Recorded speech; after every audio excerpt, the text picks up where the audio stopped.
Innal hamdalillah nahmaduhu wa nasta'inuhu wa nastaghfiruh wa na'udzu billahi min shururi anfusina wa min sayyiati a'malina man yahdihillahu fala mudilla lahu wa man yudlilhu fala hadiya lahu. Ashhadu an la ilaha illallah wahdahu la sharika lahu la na'budu illa iyyah. وأشهد أن محمدا عبده ورسوله لا نبي بعده. اللهم صل وسلم وبارك على سيدنا محمد وعلى آله وأصحابه ومن تبعهم بإحسان إلى يوم الدين. أما بعد فيا أيها الحاضرون اتقوا الله حق تقاته ولا تموتن إلا وأنتم مسلمون. وقال الله تعالى في القرآن الكريم: أعوذ بالله من الشيطان الرجيم إنما يوفى الصابرون أجرهم بغير حساب. صدق الله العظيم. معاشر المسلمين وزمرة المؤمنين رحمكم الله. Puji dan syukur marilah kita panjatkan kepada Allah Rabbul Ghafur. Alhamdulillah pada kesempatan hari ini, hari Jumat tanggal 30 Jumadil Awal 1447 Hijriah yang bertepatan dengan tanggal 21 November 2025, Allah Subhanahu wa taala masih memberikan kesempatan kepada kita, kesehatan, panjang umur, sehingga kita dapat melaksanakan salah satu kewajiban kita, yaitu salat Jumat berjamaah di Masjid Al-Huda Pusdiklat Kemendikbud. Oleh karena itu, mudah-mudahan semua rangkaian ibadah salat Jumat yang sudah dan akan kita laksanakan kiranya diterima oleh Allah Subhanahu wa taala. Amin ya Allah ya rabbal alamin. Hadirin jamaah salat Jumat yang insyaallah dimuliakan Allah Subhanahu wa taala. Nabi Musa alaihi salam memiliki umat yang sangat banyak. Di antara mereka banyak yang kaya, tetapi tidak sedikit yang miskin. Di samping itu pula mereka diberikan usia yang sangat panjang. Pada suatu hari ada seorang umat yang miskin datang menghadap kepada Nabi Musa alaihissalam. Begitu miskinnya sampai-sampai pakaiannya pun compang-camping dan sangat lusuh serta berdebu. Lalu si miskin itu berkata kepada Nabi Musa alaihissalam, "Ya Nabi Allah, ya kalam Allah, tolong sampaikan permohonanku kepada Allah Subhanahu wa taala agar aku dijadikan orang yang kaya. Aku sudah bosan hidup menderita. Aku pun juga sudah jemu hidup serba kekurangan. Aku sudah jenuh hidup berada dalam kemiskinan. Oleh karena itu, berikan aku sebuah cara agar dapat keluar dari kemiskinan yang kualami ini." Mendengar itu, Nabi Musa alaihissalam tersenyum, kemudian beliau berkata, "Wahai saudaraku, bersyukurlah, banyak-banyaklah engkau bersyukur kepada Allah Subhanahu wa taala atas nikmat yang telah diberikannya." Mendengar jawaban itu, si miskin agak terkejut dan merasa kesal. Lalu ia berkata, "Bagaimana aku mau banyak bersyukur, sedangkan makan pun aku jarang, dan pakaian yang aku gunakan pun juga hanya selembar ini. Lalu, wahai Nabi Allah Musa, apa yang harus aku syukuri?" Nabi Musa alaihissalam tersenyum, lalu beliau berkata, "Bukankah engkau masih mempunyai mata untuk melihat, telinga untuk mendengar, kaki untuk berjalan, dan engkau masih memiliki semua anggota badan yang masih berfungsi dengan baik? Maka syukurilah nikmat itu, syukurilah nikmat itu." Tetapi si miskin tetap tidak mau bersyukur kepada Allah Subhanahu wa taala. ia akan mau bersyukur kalau Allah Subhanahu wa taala telah menjadikan ia seorang yang kaya. Akhirnya si miskin itu pulang dengan membawa hati yang kesal. Di lain hari datanglah seorang kaya menghadap kepada Nabi Musa alaihissalam. Badannya bersih, pakaiannya pun juga rapi. Ia berkata kepada Nabi Musa alaihissalam, "Wahai Nabi Allah Musa, tolong sampaikan permohonanku kepada Allah Subhanahu wa taala agar aku dijadikan seorang yang miskin. Aku sudah bosan hidup bergelimang harta karena terkadang aku merasa terganggu dengan semua hartaku itu." Nabi Allah Musa alaihissalam pun tersenyum, lalu beliau berkata, "Wahai saudaraku, mengeluhlah kepada Allah Subhanahu wa taala atas nikmat yang telah diberikannya agar engkau dijadikan orang yang miskin." Lalu si kaya tersebut menjawab, "Ya Nabi Allah Musa, bagaimana aku bisa mengeluh dan tidak bersyukur kepada Allah Subhanahu wa taala, sedangkan Allah Subhanahu wa taala telah memberiku mata yang dengannya aku dapat melihat, telinga yang dengannya aku dapat mendengar. Allah Subhanahu wa taala telah memberiku tangan yang dengannya aku bekerja dan telah memberiku kaki yang dengannya aku dapat berjalan. Lalu bagaimana mungkin aku tidak menyukurinya?" Akhirnya si kaya itu pun juga pulang ke rumahnya. Lama berselang waktu setelah itu, dikisahkan bahwa si kaya itu semakin kaya. Allah Subhanahu wa taala tambah kekayaannya karena si kaya itu selalu bersyukur dan tidak pernah mengeluh. Sebaliknya, nasib si miskin malah menjadi bertambah miskin. Allah Subhanahu wa taala mengambil semua kenikmatannya sehingga si miskin itu tidak memiliki lagi selembar pakaian yang melekat pada tubuhnya. Ini semua karena tidak mau bersyukur kepada Allah Subhanahu wa taala, malah keluhan yang selalu keluar dari mulutnya. Kisah ini diambil dari kitab Tanbihul Ghafilin. Hadirin jamaah Jumat yang insyaallah dimuliakan Allah Subhanahu wa taala. Di dalam Al-Qur'an surah Ibrahim ayat 7 dan 8, Allah Subhanahu wa taala telah memberikan kabar gembira sekaligus peringatan keras kepada umat manusia. A'udzubillahi minasyaitonir rajim. Wa idza adzana rabbukum la in syakartum la azidannakum wa la in kafartum inna 'adzabi lasyadid. Wa qala Musa in takfuru antum wa man fil ardi jami'a fa innallaha ghaniyyun hamid. Dan ingatlah juga tatkala Tuhanmu memaklumkan, sesungguhnya jika kamu bersyukur pasti kami akan menambah nikmatku kepadamu, dan jika kamu mengingkari nikmatku maka sesungguhnya azabku sangatlah pedih. Dan Musa berkata, jika kamu dan orang-orang yang ada di muka bumi ini semuanya mengingkari nikmat Allah, maka sesungguhnya Allah Maha Kaya lagi Maha Terpuji. Di dalam kitab Nasaihul Ibad, karya seorang ulama kelahiran Indonesia yang bermukim di Arab Saudi, yaitu Syekh Nawawi Al-Bantani rahimahullah, beliau menjelaskan tentang sebahagian sifat-sifat orang yang syukur dan sabar dengan membawakan sebuah hadis riwayat Tirmidzi.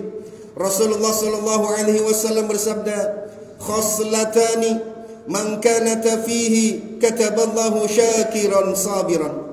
Ada dua sifat yang jika terdapat pada diri seorang hamba, niscaya Allah akan mencatat hamba tersebut sebagai seorang hamba yang bersyukur dan pula bersabar.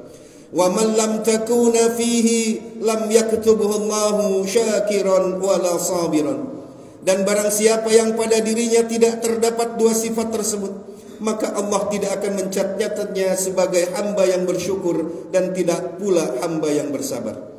Barang siapa yang melihat dalam perkara agama kepada orang yang posisinya lebih tinggi darinya, lalu ia mencontoh orang tersebut, dan dalam perkara dunia ia melihat kepada orang yang lebih rendah darinya, sehingga ia memuji Allah atas karunia yang dengannya Allah melebihkan dia daripada orang lain, niscaya Allah Subhanahu wa taala mencatat dirinya sebagai seorang hamba yang bersyukur dan bersabar. Wa man nadhara fi dinihi ila man huwa dunah, wa man nadhara fi dunyahu ila man huwa fawqah, fa asifa ala ma fatahu lam yaktubhu Allahu syakiran wala sabiran. Dan barang siapa yang melihat dalam perkara agama kepada orang yang posisinya lebih rendah darinya, Dan dalam perkara dunia, ia melihat kepada orang yang lebih tinggi darinya, sehingga ia sedih atas nikmat yang luput darinya. Niscaya Allah tidak akan mencatat dirinya sebagai seorang hamba yang bersyukur, dan tidak pula hamba yang bersabar. Hadis riwayat Tirmidzi. Hadirin jamaah salat Jumat yang insya-Allah dimuliakan Allah Subhanahu wa taala. Hadis ini mengajarkan kepada kita agar dalam masalah dunia hendaknya kita selalu melihat ke bawah. Bagaimanapun kekurangan yang ada pada diri kita di dalam masalah dunia, pasti masih ada orang lain yang lebih parah daripada kita. Lihatlah diri kita sekarang dalam keadaan sehat, alhamdulillah. Kalau melihat ke bawah, betapa banyak orang yang sakit. Tidak sedikit orang kaya yang terkapar di tempat tidur, tidak bisa bergerak karena sakitnya. Bahkan jika kita sedang sakit pun, masih ada yang lebih parah sakitnya daripada kita. Senantiasa pasti ada yang lebih menderita daripada apa yang kita rasakan. Jika kita selalu melihat ke bawah dalam masalah kesehatan saja, maka kita akan senantiasa bersyukur kepada Allah Subhanahu wa taala atas nikmat sehat yang diberikan kepada kita. Senantiasa bersyukur kepada Allah bukanlah perkara yang mudah. Oleh karenanya Allah Subhanahu wa taala berfirman, "Wa qalilum min ibadiyasy syakur." Dan sedikit sekali dari hamba-hambaku yang mau bersyukur. Quran surah Saba ayat 13. Satu hal yang mesti kita renungkan bahwa ternyata kekayaan harta benda bukanlah satu-satunya dan bukanlah segala-galanya. Sungguh kesehatan adalah kekayaan yang sangat bernilai dan sangat mahal harganya. Kesehatan sangat didambakan, bahkan diimpikan oleh orang-orang kaya harta yang terkapar di rumah sakit. Namun mengapa kita sering sekali lupa dengan nikmat kesehatan itu? Sebagaimana sabda Nabi SAW, "Ni'matani maghbumun fihima katsirun minan nas, as-sihhatu wal firaq." Ada dua kenikmatan yang paling banyak dilupakan oleh umat manusia, yaitu kesehatan dan waktu luang atau kesempatan. Hadis riwayat Al-Bukhari. Jika nikmat kesehatan saja belum bisa kita syukuri dengan baik, sementara mata kita sudah melirik kepada kenikmatan-kenikmatan harta yang dimiliki oleh tetangga atau teman-teman kita, maka kapankah kita bisa bersyukur kalau begitu caranya?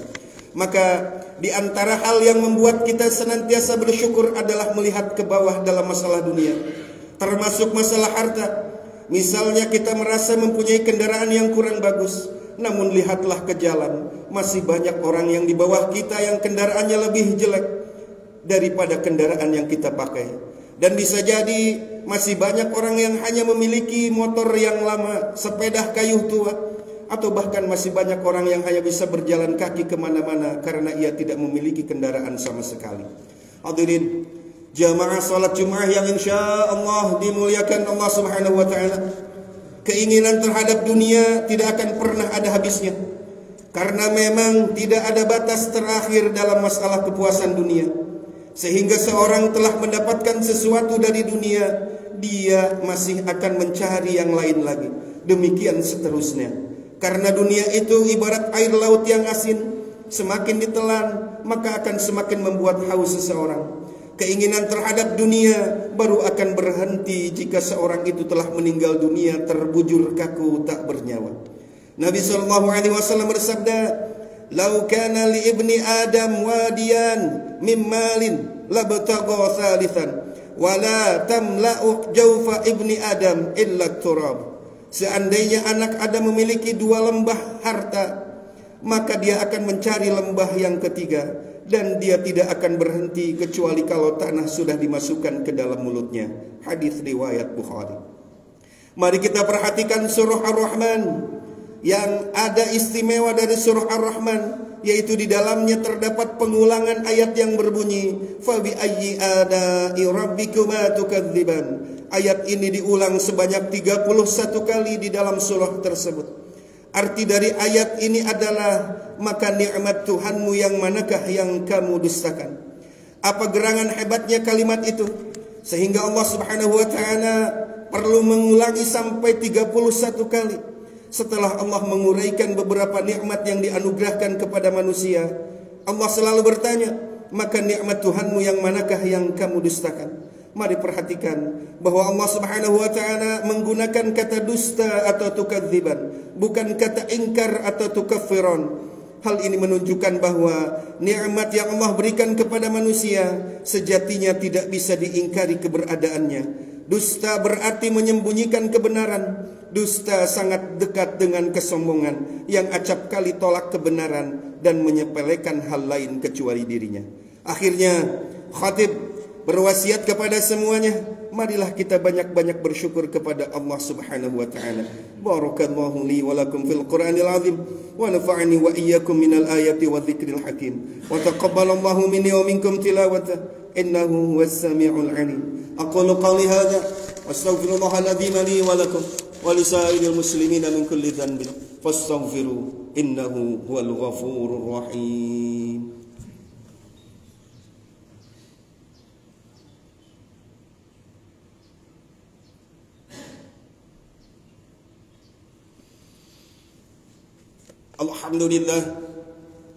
Alhamdulillahilladzi arsala rasulahu bil huda wa dinil haqq liyudhhirahu 'ala ad-din kullihi wa kafa billahi shahida. Asyhadu an la ilaha illallah wahdahu la syarika lahu la na'budu illa iyyah. Wa asyhadu anna Muhammadan 'abduhu wa rasuluhu la nabiyya ba'dah. Allahumma salli wa sallim wa barik 'ala sayyidina Muhammadin وعلى آل سيدنا محمد أما بعد فيا أيها المسلمون اتقوا الله ولتنظر نفس ما قدمت لغد واتقوا الله إن الله خبير بما تعملون اللهم صل وسلم على سيدنا وحبيبنا وشفيعنا وكريمنا ومولانا محمد وسلم رضي الله تعالى عن كل صحابة رسول الله أجمعين اللهم اغفر للمؤمنين والمؤمنات والمسلمين والمسلمات الأحياء منهم والأموات اللهم اغفر لنا ذنوبنا ولوالدينا وارحمهم كما ربونا صغارا اللهم ادفع عنا البلاء والوباء والطاعون والزلازل والمحن وسوء الفتن ما ظهر منها وما بطن عن بلدنا هذا إندونيسيا خاصة وعن سائر البلدان المسلمين عامة يا رب العالمين اللهم اجعل هذا جمعنا جمعا مرحوما. Ya Allah, jadikanlah pertemuan kami pada siang hari ini pertemuan yang Kau berikan rahmat dan juga keberkahan. Wa tafarruqana min ba'dihi tafarruqan ma'suma. Ya Allah, jadikanlah perpisahan kami nanti perpisahan yang lepas bersih dari salah dan pula dosa. Allahumma la tada' lana dhanban illa ghafarta. Ya Allah, jangan Kau biarkan, jangan Kau timpakan dosa kepada kami kecuali Engkau mau mengampuninya. Wala hamman illa farajta. Ya Allah, kami jangan diberikan bingung dan susah kecuali Engkau berikan jalan keluarnya. Wala hajatan hiya laka ridhan illa qadaitaha. Ya Allah, kami jangan diberikan kebutuhan kecuali Engkau memenuhi dan meridhai kebutuhan kami tersebut. Ya Arhamar Rahimin. Rabbana atina fid dunya hasanah fil akhirati hasanah wa qina adzaban nar. Wassalamun ala al-mursalin walhamdulillahi rabbil alamin.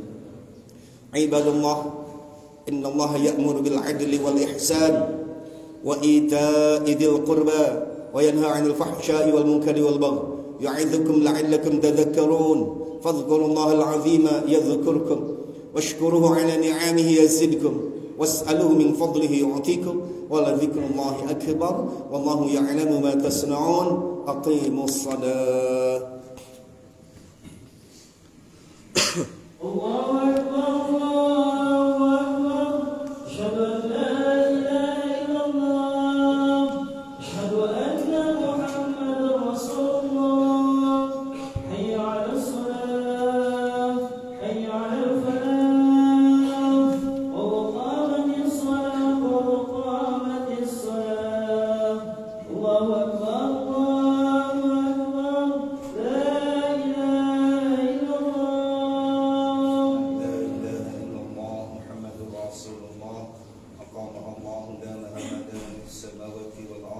اللهم أعنا على ذكرك وشكرك وحسن عبادتك.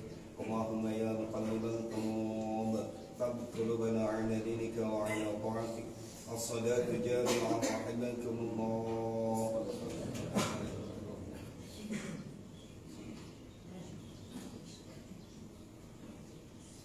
الله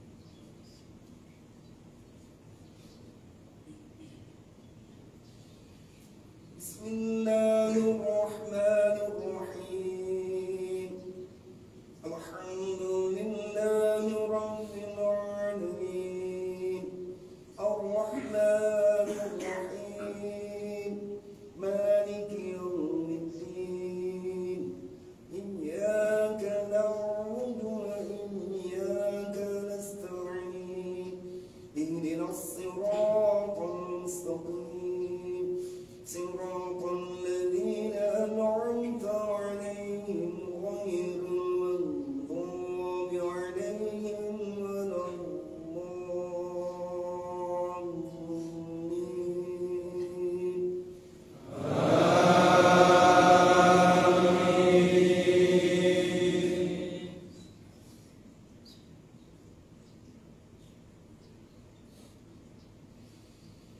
بسم الله الرحمن الرحيم والسماء ذات البروج واليوم الموعود وشاهد ومشهود قتل أصحاب الأخدود النار ذات الوقود إذ هم عليها قعود وهم على ما يفعلون بالمؤمنين شهود وما نقموا منهم إلا أن يؤمنوا بالله العزيز الحميد الذي له ملك السماوات والأرض والله على كل شيء شهيد. الله أكبر.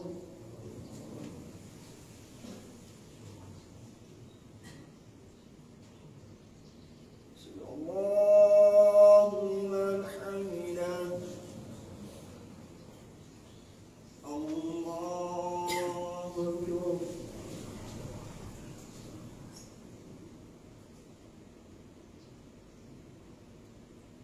الله أكبر.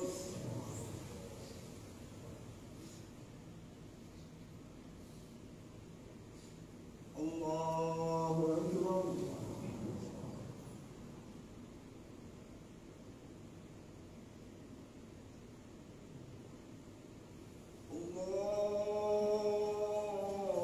الله أكبر.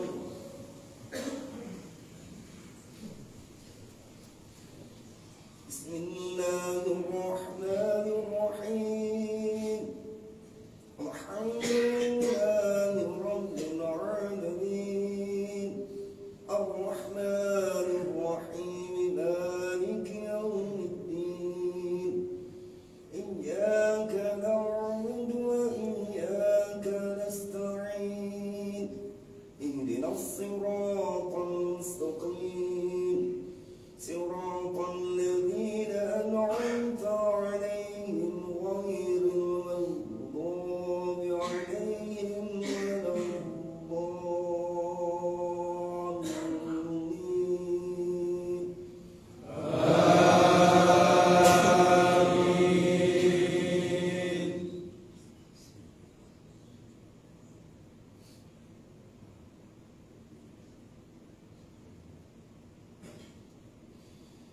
بسم الله الرحمن الرحيم إذا جاء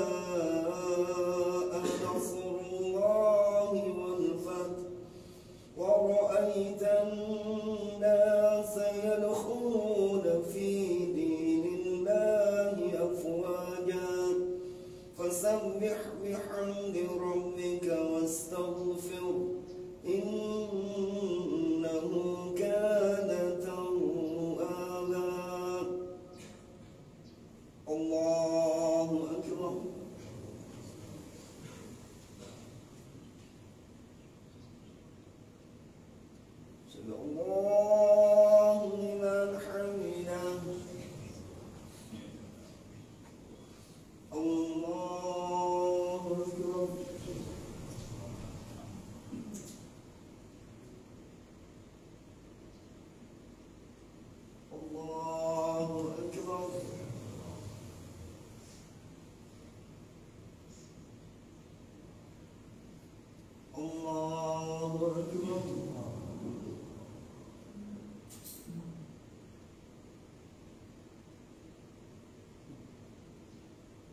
Allahu Akbar.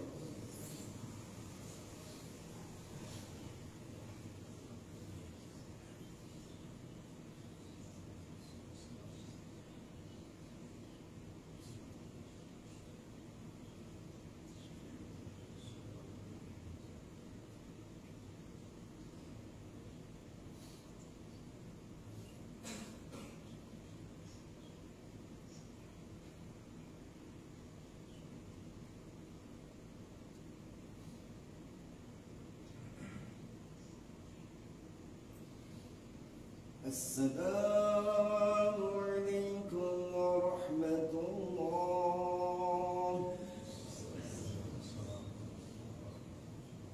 Assalamu alaikum warahmatullah. Alhamdulillahirabbil alamin. Subhanallahul azim. Subhanallahul azim. Subhanallah.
ونعوذ بك من العجز والكسل ونعوذ بك من الجبن والبخل ونعوذ بك من غلبة الدين وقهر الرجال اللهم لا تكلنا إلى أنفسنا طرفة عين واصلح لنا في شأننا كله لا إله إلا أنت ربنا اغفر لنا ولإخواننا الذين سبقونا بالإيمان ولا تجعل في قلوبنا غلا للذين آمنوا ربنا إنك رؤوف رحيم ربنا تقبل منا إنك أنت السميع العليم وتب علينا إنك أنت التواب الرحيم ربنا آتنا من لدنك رحمة وهيئ لنا من أمرنا رشدا ربنا آتنا في الدنيا حسنة وفي الآخرة حسنة وقنا عذاب النار وصلى الله على سيدنا محمد وعلى آل سيدنا محمد سبحان ربك رب العزة